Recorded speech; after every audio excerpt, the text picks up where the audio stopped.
Hi friends, ഇന്നത്തെ recipe എന്ന് പറയുന്നത് നമ്മൾ ചായക്കടയിൽ നിന്നൊക്കെ വാങ്ങിക്കാറുള്ള വെട്ടുകേക്കാണ്. അതിനു മുമ്പ് ഈ ചാനൽ സബ്സ്ക്രൈബ് ചെയ്യാത്ത ആരെങ്കിലും ഉണ്ടെങ്കിൽ ഒന്ന് സബ്സ്ക്രൈബ് ചെയ്യാൻ ശ്രമിക്കുക. അപ്പോൾ എല്ലാവർക്കും ഫുഡ് ആൻഡ് ക്രാഫ്റ്റ് കോർണറിന്റെ പുതിയൊരു എപ്പിസോഡിലേക്ക് സ്വാഗതം. ആദ്യമായി ഞാനിവിടെ 1 കപ്പ് പഞ്ചസാര പൊടിച്ചത് ഒരു പാത്രത്തിൽ എടുക്കുന്നുണ്ട്.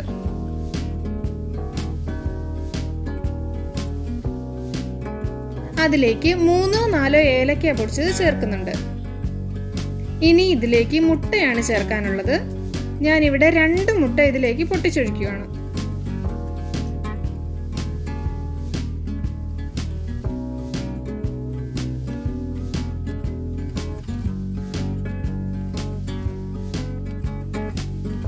ഇനി ഇതിലേക്ക് 1/2 ടീസ്പൂൺ സോഡാപ്പൊടി ചേർത്ത് കൊടുക്കാം. ഇനി ഒരു ബീറ്റർ ഉപയോഗിച്ച് നന്നായിട്ടൊന്ന് മിക്സ് ചെയ്യാം. നിങ്ങളുടെ കൈവശം ബീറ്റർ ഇല്ലെങ്കിൽ തവി കൊണ്ട് നന്നായിട്ട് മിക്സ് ചെയ്താലും മതി.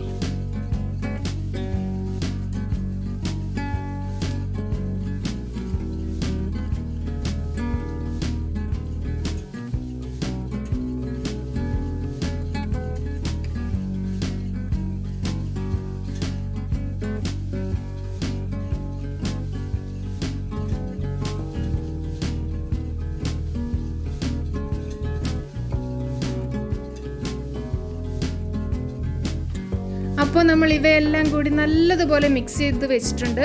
അതിലേക്ക് 2 ടീസ്പൂൺ വെളിച്ചെണ്ണ ഒഴിച്ചു കൊടുക്കാം. ശേഷം ഒന്നുകൂടി ഒന്ന് മിക്സ് ചെയ്യാം.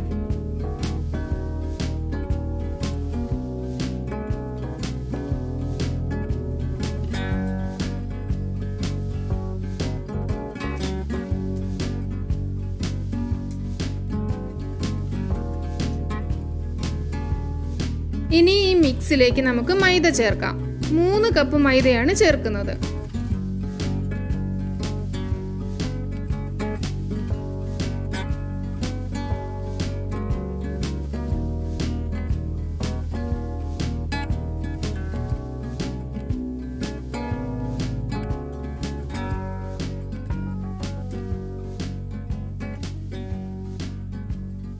ഇനി കൈ കൊണ്ട് ചപ്പാത്തിക്ക് കുഴയ്ക്കുന്നത് പോലെ കുഴച്ചെടുക്കാം. നല്ല മയത്തിൽ കുഴച്ചെടുക്കണം.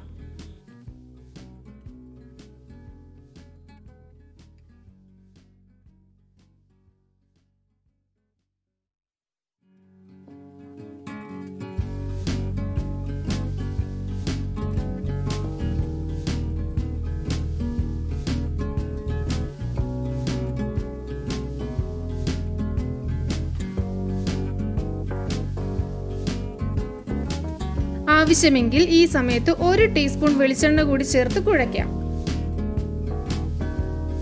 വെളിച്ചെണ്ണ ചേർക്കുകയാണെങ്കിൽ കുറച്ചുകൂടി മയം കിട്ടുന്നതായിരിക്കും.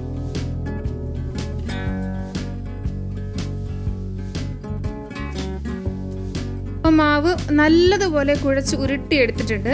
ഇനി ഇത് ഒരു ബൗൾ കൊണ്ട് 1/2 മണിക്കൂർ മൂടി വെക്കാം. 1/2 മണിക്കൂറിന് ശേഷം ഉരുട്ടി വെച്ചിരിക്കുന്ന മാവിൽ നിന്നും കുറേശ്ശെ എടുത്ത് പരത്തി ഇതുപോലെ വട്ടത്തിൽ മുറിച്ചെടുക്കാം. ഞാനിവിടെ നല്ല റൗണ്ടിൽ മുറിച്ചെടുക്കുന്നതിനായി സേവനാഴിയാണ് ഉപയോഗിക്കുന്നത്. അഗ്രഭാഗം കൂർത്ത സ്റ്റീൽ ഗ്ലാസോ മറ്റേതെങ്കിലും വസ്തുക്കളോ ഉപയോഗിച്ച് നിങ്ങൾക്ക് മുറിച്ചെടുക്കാം. ഇത്തരത്തിൽ നമ്മൾ ചെയ്യുമ്പോൾ എല്ലാ കേക്കും ഒരേ റൗണ്ടിൽ കിട്ടും. ഇതിന്റെ ഉള്ളൊക്കെ വെന്ത് കിട്ടാനായി ഇതുപോലെ കത്തി കൊണ്ട് വരഞ്ഞെടുക്കാം. എല്ലാം തന്നെ ഇതുപോലെ ചെയ്തെടുക്കാം. അടുപ്പ് കത്തിച്ച് ഒരു പാത്രം വെച്ച് അതിലേക്ക് ആവശ്യത്തിന് എണ്ണ ഒഴിച്ചു കൊടുക്കാം. എണ്ണ നന്നായി ചൂടായി വന്നിട്ടുണ്ട്. നമുക്കിനി കേക്ക് ഓരോന്നോരോന്നായി എണ്ണയിലേക്ക് ഇട്ട് കൊടുക്കാം. മീഡിയം ഫ്ലെയിമിൽ ഇട്ട് വേണം വേവിച്ചെടുക്കാൻ. തിരിച്ചും മറിച്ചും ഇട്ട് 2 സൈഡും മുറിച്ചെടുക്കാം. കേക്ക് എപ്പോഴും എണ്ണയിൽ മുങ്ങിക്കിടക്കണം. എങ്കിൽ മാത്രമേ കേക്ക് നന്നായി പൊന്തി വരത്തുള്ളൂ.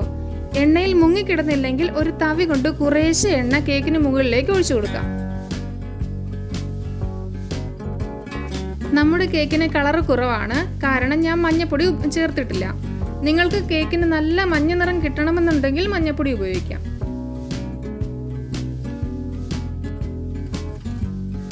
ഒരു ഗോൾഡൻ ബ്രൗൺ നിറമായി വന്നിട്ടുണ്ട്.